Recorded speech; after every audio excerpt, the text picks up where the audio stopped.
4.5-5 ঘন্টার মেহনত পুরো নষ্ট হয়ে গেল। Hi hello everyone, welcome and welcome back to my YouTube channel. তো এখন বাজে 10টা আর আমি আজকে উঠেছি 8টার সময়। তো উঠে খাওয়া দাওয়া করে নিয়েছি, যা কিছু করার। মানে আজকে বাবা দিদুন বাড়ি গেছিলো, মানে দিদুন বাড়ি থেকে খাওয়া দাওয়া এনেছিল, মানে আনলো। দিদুন বাড়ি থেকে আজকে কুলের আচার আনা হয়েছে, তো আজকে কুলের আচার খাবো দুপুরবেলা। আর লুচি তরকারি এনেছিল, ওটা সকালবেলা খেলাম। তো চলো আজকের দিনটা স্টার্ট করা যাক।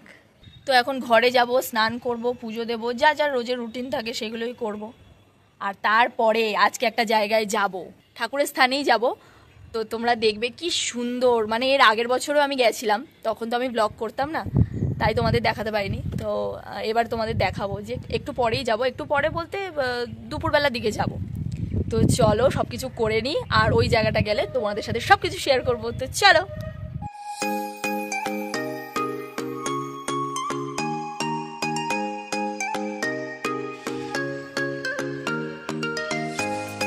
তো আমার স্নান টান হয়ে গেছে, আর আমি স্নান থেকে বেরিয়ে দেখলাম যে মা আজকে পুজো দিয়ে দিচ্ছে, কেন কি আজকে শিবরাত্রি।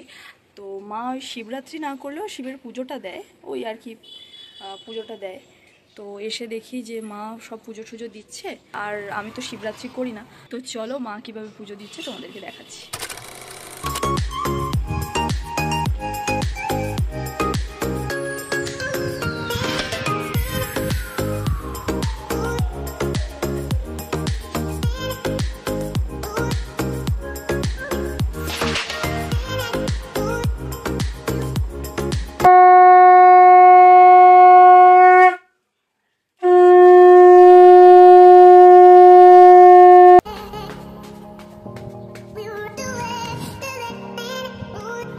তো আজকে কিন্তু আমার মা সেরমভাবে কোনো রান্নাবান্না করেনি, মানে সেরমভাবে বলতে করেইনি, বলতে গেলে আমরাই বারণ করলাম।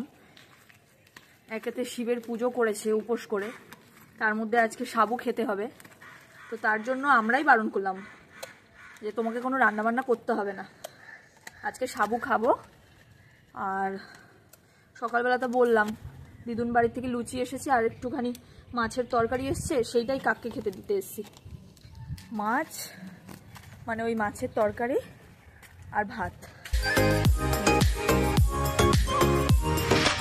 আর তোমাদের আমি বললাম আজকে আমি একটা ঠাকুরের অনুষ্ঠানে যাব, তো ওখানে গিয়ে আমি খাওয়া দাওয়া করবো। মা যাবে না, মা আজকে সাবু খাবে যেহেতু। তো চলো ঠাকুরের স্থানে যাওয়ার জন্য রেডি হওয়া যাক, চলো। 4.5-5 ঘন্টার মেহনত পুরো নষ্ট হয়ে গেল। কালকে যে ভিডিওটা করেছিলাম আর আজকে যে ভিডিওটা আমি পোস্ট করব বলে এডিট করছিলাম, এডিট পুরো হয়ে গেছিল। তারপর দেখছি ইনশট থেকে ভিডিওটা সব ডিলিট হয়ে গেছে, যা যা ভিডিও ছিল, যা যা ভিডিও আর কি ড্রাফটে থাকে, সেগুলো সব ভিডিও ডিলিট হয়ে গেছে। ভিডিওটা আজকে পোস্টই করতে পারলাম না, মানে এরকমটা হবে আমি সত্যিই ভাবিনি। তো বেসিক্যালি ব্যাপারটা কি হয়েছে, কালকে আমি এই নেল এক্সটেনশনের ভিডিও করেছিলাম, এবং ডেলি ব্লগ, মানে যেরকম আর কি আমি ব্লগ ছাড়ি, ভিডিও ছাড়ি, সেরকম আর কি ভিডিও করেছিলাম। সেইগুলো এক একটা করে এডিট করা, মানে যেরকম আর কি প্রত্যেক দিন আমি ভিডিও ছাড়ি, তো আমি সেরকমই করেছিলাম। কালকের ভিডিওটা ভীষণ ইন্টারেস্টিং ছিল, এরকম মানে নেলসটা কিভাবে করছে, আমার মাও নেলস করেছে। তো ভিডিওতে আমি সবকটা ভিডিও আমি এডিট করেছিলাম, মানে এক একটা ভিডিও জুড়ে জুড়ে যে এডিট করে ইনশটে গিয়ে, তো আমি এডিট করেছিলাম। তো এডিট করার পরে কি হলো, মানে আমি ভেবেছি যে ভিডিওটা এডিট মানে হয়ে গেছে, আমি এক্সপোর্টে বসিয়ে দিয়েছিলাম, ভিডিওটা কনভার্ট হচ্ছে। এবারে ভিডিওটা আমি দেখলাম যে এডিট পুরো হয়ে গেছে। তো আমি এবার ইউটিউবে গিয়ে আমি শুধু পোস্ট করতে যাব ভিডিওটা, তারপর দেখি আমি ভিডিও খুঁজে পাচ্ছি না। বললাম কি হলো, ভিডিও খুঁজে পাচ্ছি না কেন, আমি তো ভিডিও এডিট করলাম, ভিডিও তো এক্সপোর্ট হয়েছে, আমি দেখেছি যে মানে এক্সপোর্ট হয়ে গেলে একটা নোটিফিকেশান আসে না, তো ওই নোটিফিকেশানটা এসেছিল। তো আমি ভাবলাম যে ভিডিওটা হয়তো এডিট হয়ে গেছে, তো সেই বুঝে আমি পোস্ট করার জন্য আর কি যেরকম প্রিপারেশন নেওয়ার সেরকম প্রিপারেশন নিচ্ছিলাম। তো দেন কি হলো, আমি গ্যালারিতে খুঁজছি, গ্যালারিতেও পাচ্ছি না, কি হলো ব্যাপারটা, আমি তো এডিট করলাম। তারপর আমি ইনশটে গেলাম, ইনশটে গিয়ে দেন আমি দেখলাম ওই একটা সেম ভিডিও এডিট হয়ে আছে। তা আমি আবারও এক্সপোর্টে বসালাম, এক্সপোর্ট করাতে দেখলাম তাড়াতাড়ি ভিডিওটা মানে এক্সপোর্ট হয়ে গেল, মানে যেরকম আর কি হয়, তো এক্সপোর্ট হয়ে গেল। তো ওটা হওয়ার পর তারপর আমি গ্যালারিতে গেলাম, গ্যালারিতে গিয়ে দেখলাম যে হ্যাঁ মানে এসেছে। তারপর দেখি পুরো যে মানে আমি করেছিলাম 12 মিনিটের ভিডিও, 12 মিনিটের ভিডিও আমি দেখি 1 মিনিট 40 সেকেন্ড দেখাচ্ছে। 1 মিনিট 40 সেকেন্ড কেন দেখাচ্ছে, আমি তো 12 মিনিটের ভিডিও করেছিলাম। তারপরে দেখি মেন মানে অনেক কটা ক্লিপ ডিলিট হয়ে গেছে পুরো, মানে আমার কথা বলা, তারপরে তোমার সারাদিনের যে ভিডিও করেছিলাম সেগুলো সব ডিলিট হয়ে গেছে। বললাম কি যে হয়ে গেল, মানে আমি ভাবতেই পারিনি যে এই জিনিসটা হয়ে যাবে। মানে তার জন্য একটু কান্নাকাটি করছিলাম। মানে আমার কি বলতো, মানে এখন তো ক্যামেরা অন আছে, আমার ক্যামেরা অন থাকলে আমার আবার কিরকম হয়, আমি না সত্যি কাঁদতে পারি না। এমনি একা একা কাঁদবো তাও ঠিক আছে, ক্যামেরার সামনে ওই কাঁদা বা সবার সামনে কাঁদাটা ঠিক আমার ঠিক হয় না। তো মানে কষ্ট হচ্ছে ভেতরের মধ্যে যে আজকে আমি কোনো ভিডিও আপলোডই করতে পারলাম না। এই সমস্যা মানে এই লাইফের ফার্স্ট এক্সপিরিয়েন্স হলো আমার এটা, জানি না। আর মানে তোমরাই বলো যে 4.5-5 ঘন্টা ধরে একটা ভিডিও এডিট করা, ঠিক আছে, সারা দিনে ভিডিও করা, এডিট করে তারপরে আবার থাম্বনেল এডিট করা, মানে এইগুলো সবকটা করতে তো টাইম লাগে। তোমরা যারা করো তোমরা জানো, আমি তো অত বড়সড় ইউটিউবার নই, আমি সবে শুরু করেছি, আমি বিগিনার। যারা আর কি করে এডিট, যারা করে তারাই একমাত্র জানে যে কতটা কষ্ট হয় এডিট করতে। এবার সারা রাত দেখো, সারা রাত এডিট আমি করতে পারি না, আমার খুব ঘুম পেয়ে যায়, ঠিক আছে। তো সেই কারণে আমি রাতে এডিট করতে পারি না, আমি সকালবেলাটা এডিট করি। আজকে আমি ভাবলাম যে সকালবেলা ভিডিও পোস্ট করলে সেরকম একটা ভিউজ আসছে না, তো সেই কারণে আমি ভাবলাম যেরকমভাবে ওই চ্যানেলে আমি বিকাল 4টের সময় আমি পোস্ট করি ভিডিও, সেই মানে সেরকমভাবে আমি এই চ্যানেলে 4টের সময় পোস্ট করব। এবার পোস্ট করতে গিয়ে দেখি এই অবস্থা, ভাবো একবার, কষ্ট লাগে না বলো? এতক্ষণ ধরে মেহনত করার পর যদি না পোস্টই করতে পারলাম তাহলে কি হলো? এই জন্য সত্যি ভালো লাগছিল না, একদম মানে ভেঙে পড়েছিলাম। তাই ভাবলাম তোমাদের সাথে এটা শেয়ার করি, না শেয়ার করলে মানে দেখো এখন তো তোমরাই আমার কাছে সব, ঠিক আছে, তোমাদের কাছেই আমি শেয়ার করব, তো তোমাদের কাছে ছাড়া কাকে শেয়ার করব আমি? তো এই জিনিসটা আর কি ঘটলো, জানি না আর কার সাথে কি ঘটেছে। হয়তো আমার থেকেও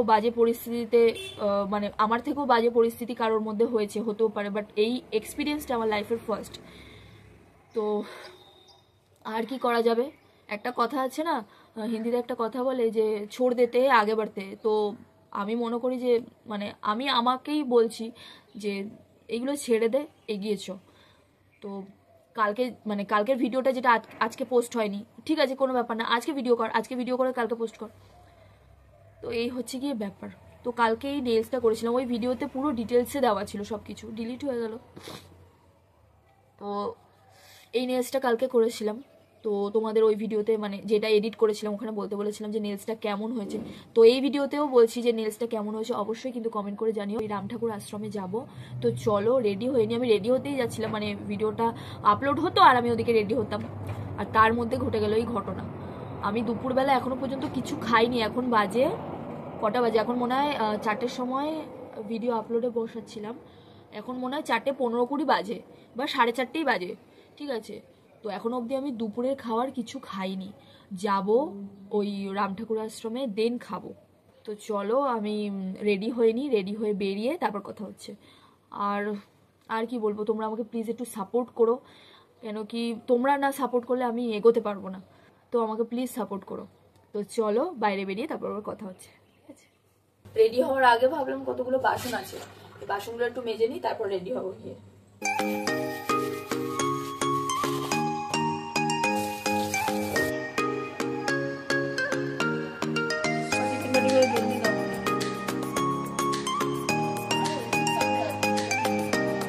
নিয়ে যাবো কি, মানে নিয়ে আসবো কি?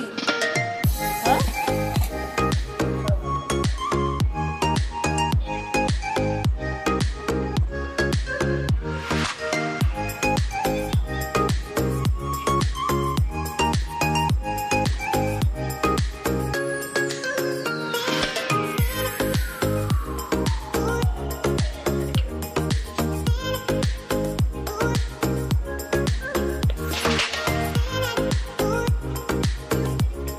চলে পালা।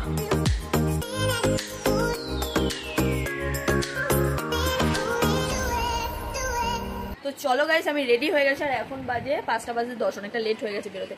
তো চলো ওখানে গিয়ে তারপর কথা হচ্ছে।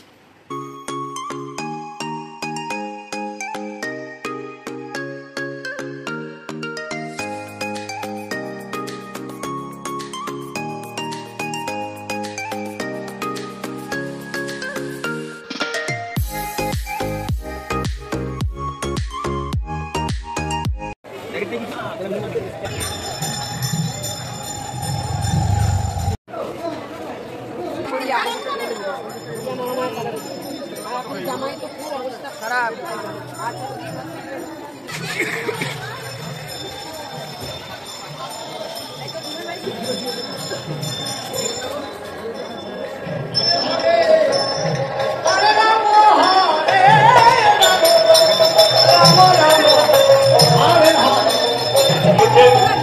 আমাদের এই অনুসন্ধান কার্যালয় থেকে সংগ্রহ করে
বন্ধুরা আমি মন্দির থেকে চলে এসেছি। এখন করব আমি একটুখানি রূপচর্চা, কেন কি কালকে বিয়ে বাড়ি।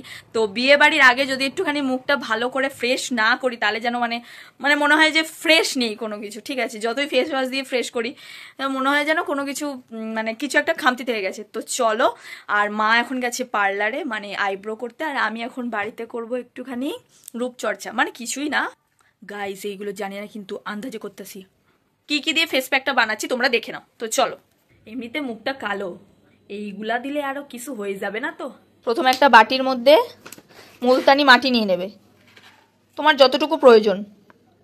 ঠিক আছে, আমার এতটা প্রয়োজন হবে না, ভুল করে চামচে এতটা উঠে এসেছে, এই এতটা মতো নিয়ে নেবে। তারপরে এর মধ্যে দিয়ে দেবে কস্তুরি হলুদ।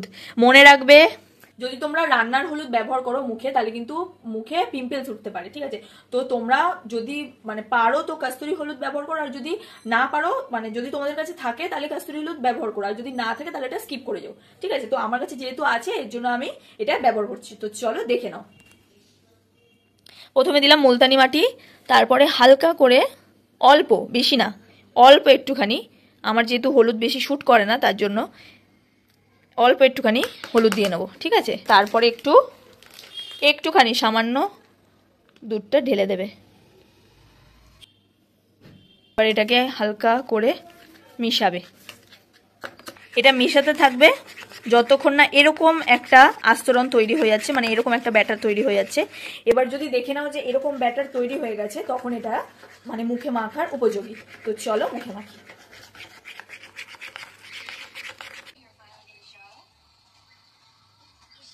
আমি এটা হাত দিয়ে ব্যবহার করছি, তোমরা চাইলে ব্রাশও ব্যবহার করতে পারো, মানে ফেস প্যাক মাখার যে ব্রাশ সেই ব্রাশটাও ব্যবহার করতে পারো। এরকম চুলগুলো যদি বিরক্ত করে তাহলে এটাকে হেয়ার ব্যান্ড দিয়ে এইভাবে সেট করে নিতে পারো, ওখানে আমার এটা হয়ে যাবে।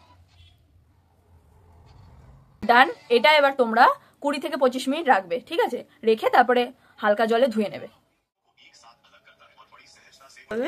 রুমাল নিয়ে রুমালটাকে একটু ভিজিয়ে তারপরে এরকম আর কি এরকম জল ঝরিয়ে নিয়ে সারা মুখের মধ্যে এরকম রাব করতে হবে। তোমরা চাইলে জল দিয়েও পুরো মুখটা ওয়াশ করে নিয়ে যেতে পারো, আমি এইভাবে করছি। এটা বেশ সফটনেস আসে আর ভালোভাবে উঠেও যায়। তো দেখো কিভাবে আমি এই জিনিসটা করছি, দেখছো একটা গ্লো আসছে, লুক অ্যাট দ্য গ্লো। এই গ্লোটাই আসবে। তোমাদের বাড়িতে যদি দুধ না থাকে তাহলে কিন্তু দইও দিতে পারো। দেখো ঠিক এরকম একটা গ্লো আসবে। তো দেখছো আগের থেকে আমার মুখটা কিন্তু খুব ফ্রেশ হয়ে গেছে। ঠিক আছে, তো এইটা তোমরা ঘরে ট্রাই করতে পারো, কোনো সাইড এফেক্ট নেই। এটা তোমরা ঘরে একবার ট্রাই করো, রেজাল্ট পাবে। সপ্তাহে 2 দিন ব্যবহার করো, আমি যদিও ব্যবহার করি না, ঠিক আছে, ইটস ওকে, বাট এটা বিয়ের বাড়ির জন্যই করছি। বাট তোমরা করতে পারো, খুব ভালো রেজাল্ট পাবে। ভালো লাগলে অবশ্যই ট্রাই করে দেখো। তো চলো আজকের মতো ব্লগটা এইটুকুই। সবাই খুব ভালো থাকবে, সুস্থ থাকবে, নিজেদের খেয়াল রাখবে, আর আমাকে অনেক অনেক সাপোর্ট করে যাবে। চলো টাটা, দেখা হচ্ছে কালকে।